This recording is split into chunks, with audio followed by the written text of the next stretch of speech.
Hi guys, I hope you are well wherever you are in the world, and I'm sorry it's been such a long time since my last video, but because I work in healthcare I have to wear a mask all the time, as we all should, and it turns out I'm actually allergic to masks once I've worn them for a certain amount of time, which we have well and truly reached.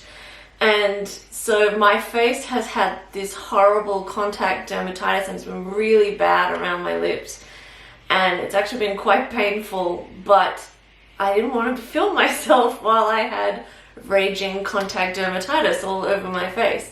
So yeah, that's why I haven't been making more videos, and also because really a lot of what I've been doing is working and then running away to Jervis Bay. So I mean, I have filmed a lot in Jervis Bay, but when I came back, I just didn't have time to put the videos together, and I think that's kind of a byproduct of where we are right now. Like, it's impossible to plan anything because we don't know where we're going to be tomorrow, let alone next week, and it's very frustrating. And I know you're all feeling the same because we're all locked in this shitstorm together.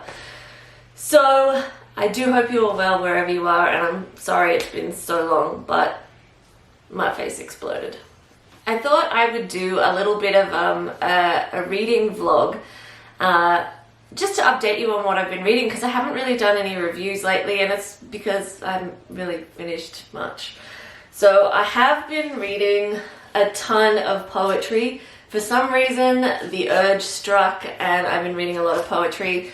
I finished Pillow Thoughts by Courtney Peppernell, and I think I finished Every Word You Cannot Say by Ian S. Thomas, and there were a couple of poems, or I don't even know if there's just not what I think of as poetry. Like, I think because when I was studying poetry at school, it was sort of like Robert Frost poetry, and it was more imagery.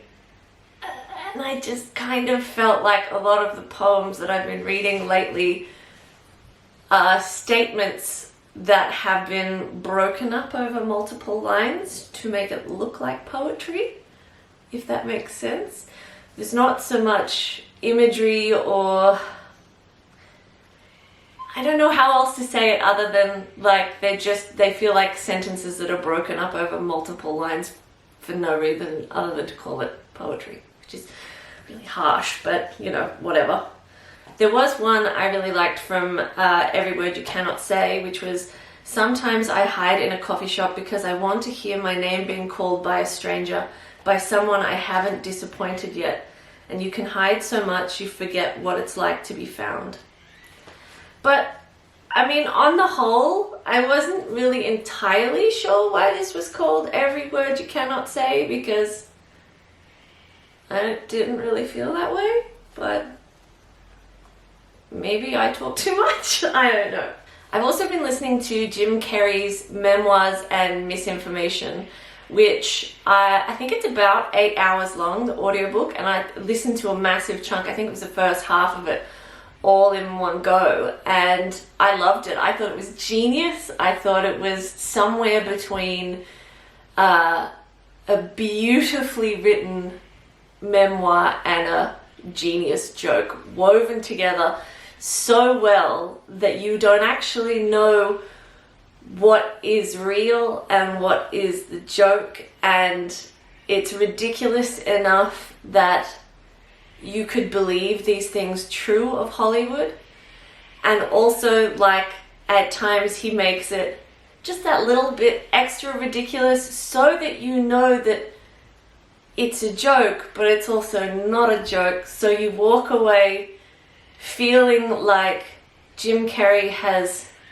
really told you some deeper stories, but you're also not entirely sure which ones were the real ones and which ones weren't the real ones. And so it's kind of a really unique and genius way to maintain your privacy but do a memoir, but also to comment on the fact, as he has many times, like when being interviewed, that Jim Carrey is an avatar, that essentially fame is a construct, and he is sort of taking the piss out of that, but not, but is, and it's perfect.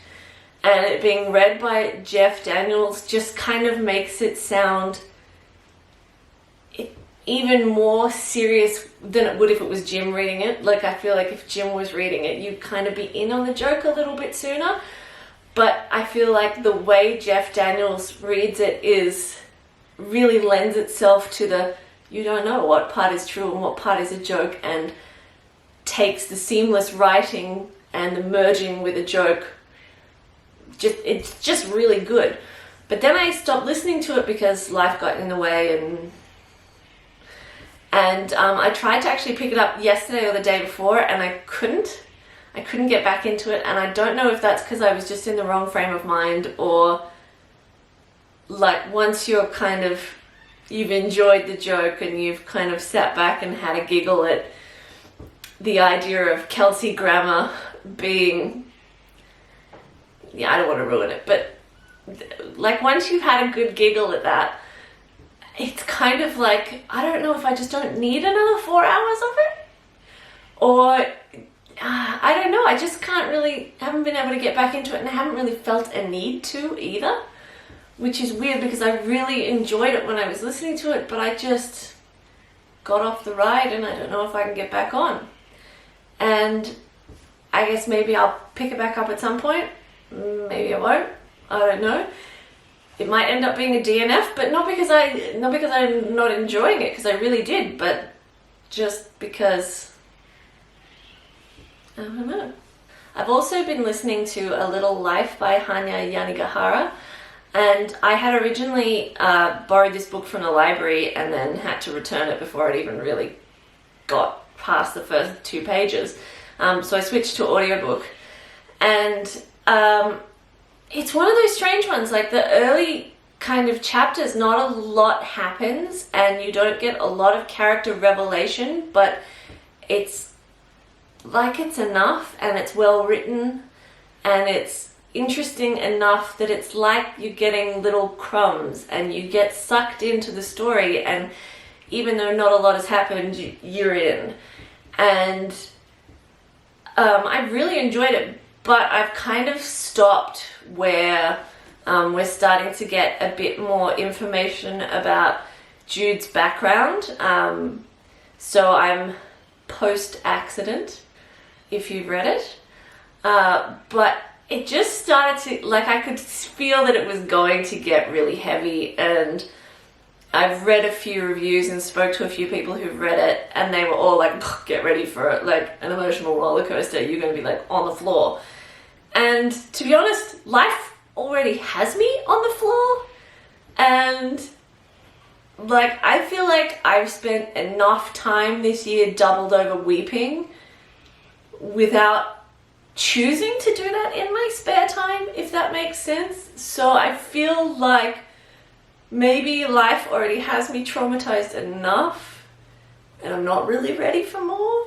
So I have walked away from that book with every intention of going back, but no real idea when I will be emotionally equipped to do so, shall we say? Which I know sounds like a really weird thing to say, but I mean, it's 2020. It's a real bitch of a year. I was also planning on starting the new Jim Crow, but to be honest, every book I seem to pick up at the moment seems to have a really heavy topic or be in some way an emotional roller coaster, which was why I picked up Jim Carrey's book, because I was like, Jim, save me. But the trouble is, I feel like I need to be happier first before I can keep going, because I just feel like this year has been awful and I'm not equipped to cope with much more. And I know that we have had it so much better in Australia, and even then again in Sydney, than it has been in a lot of other places. But still, like, I mean, you know, we went straight from the fires to this, and this is not fun. None of this is good. So